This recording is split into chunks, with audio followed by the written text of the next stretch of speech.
जय हिंद, वंदे मातरम।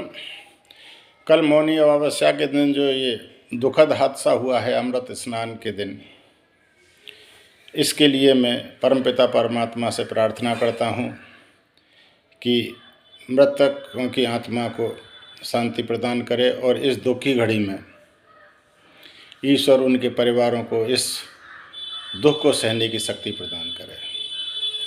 जैसा कि टीवी चैनलों के माध्यम से मालूम हो रहा है कि इसमें जांच आयोग गठित कर दिया गया है। ऐसे मामले लॉ एंड ऑर्डर से संबंधित नहीं होते हैं, ये भीड़ को नियंत्रित करने के मामले बनते हैं। क्योंकि भीड़ दो तरह की होती है, एक उग्र भीड़ और एक शांत प्रिय भीड़। तो ये जो भीड़ थी ये उग्र भीड़ नहीं थी, ये शांति प्रिय भीड़ थी। लेकिन इस भीड़ में इतना हादसा कैसे हुआ, इस पर विचार करने की ज़रूरत है और ये हादसा होने से पहले की विचार करना चाहिए।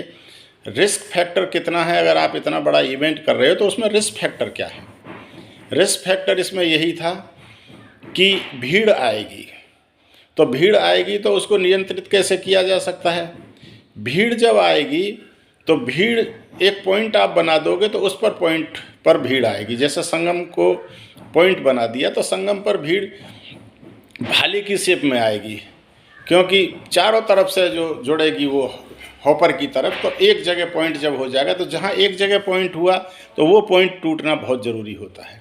तो इस पॉइंट को रोकने के लिए सरकार को क्या करना चाहिए कि इसके लिए सू फॉर्मेशन है, इसके लिए तिरछा फॉर्मेशन है और इनके जो है अभ्यास करना बहुत आवश्यक है कि अगर इस तरह की भीड़ आती है तो उसको दो भागों में या तीन भागों में कैसे उसको डिवाइड किया जाए। हॉर्स शू फॉर्मेशन से तीन भागों में डिवाइड किया जा सकता है भीड़ को, और तिरछा बना से दो भागों में डिवाइड किया जा सकता है। अच्छा, जब ये मामला है कि इतनी भीड़ आएगी तो जब तक निकास नहीं होगा तब तक तो वो बांध जैसी व्यवस्था हो जाएगी और बड़े बड़े बांध भी टूट जाते हैं अगर निकास का रास्ता सही नहीं होगा। तो इसलिए रिस्क फैक्टर को जांच करते समय ये भी ज़रूरी ध्यान रखना चाहिए कि किस तरीके से जब भीड़ आएगी तो उसको निकाला जाएगा। इसके लिए एसओपी बनाने, स्टैंडर्ड ऑपरेटिंग प्रोसीजर बनाना बहुत ज़रूरी है और बनाने से पहले उसका रिहर्सल, मॉक ड्रिल जिसको कहते हैं, रिहर्सल करना बहुत ज़रूरी है। और रिहर्सल में जितनी भी एजेंसियां हैं, चाहे सिविल है, चाहे फायर है, चाहे पुलिस है, चाहे पैरामिलिट्री फोर्स हैं, चाहे एडमिनिस्ट्रेशन है, चाहे सीपीडब्ल्यूडी है, चाहे रेलवे है, चाहे रोडवेज है, चाहे रिक्शे वाले हैं, सभी को इसमें, चाहे जो है सोशल एजेंसियां हैं जो सामाजिक कार्य कर रही हैं, सभी को मिलना चाहिए और सभी का तालमेल होना चाहिए। जब अगर सभी का तालमेल नहीं होगा तो भीड़ को, ऐसी भीड़ को नियंत्रित नहीं किया जा सकता। एक उग्रवादी भीड़ होती है, उसके निकलने के लिए, जो उग्र भीड़ है उसके निपटने के लिए दूसरा साधन है, उसमें जो बल प्रयोग किया जा सकता है, उसमें गोली चलाई जा सकती है, उसमें कुछ भी किया जा सकता है।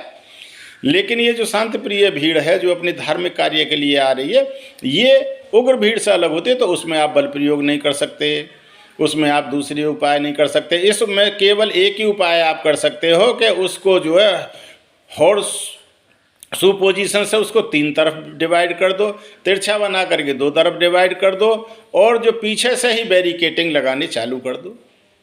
अगर पीछे से बैरिकेटिंग लगे हुए हैं तो भीड़ जो है नियंत्रित हो जाएगी। फिर आपका अनाउंसमेंट का सिस्टम बहुत बढ़िया रहना चाहिए, आप अनाउंसमेंट कीजिए। ये मैं पहले ही कह चुका हूँ कि ये लॉ एंड ऑर्डर से बात नहीं है, ये है जो हमारे पास विशेषज्ञ हैं कि भीड़ को कैसे नियंत्रित किया जाए।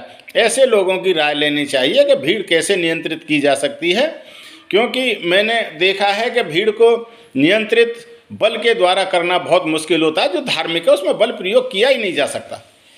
तो ऐसी भीड़ को हम एक सामंजस्य बैठा करके ही कर सकते हैं, जो कि इसमें हम ठीक तरीके से नहीं कर पाए। मेरा एक और अनुरोध है कि इस तरह के जो घटनाएं हैं इसमें जो न्यायिक जांच बैठता है, अब ये किसी को भी दोष दे देंगे, पुलिस वालों को दोष दे देंगे, स्थानीय प्रशासन को दोष दे देंगे, लेकिन ये किसी का नहीं है। ये बहुत बड़ा इवेंट था, ये घटना जो है इसको एक दुर्घटना है, इसको सबको मानना चाहिए।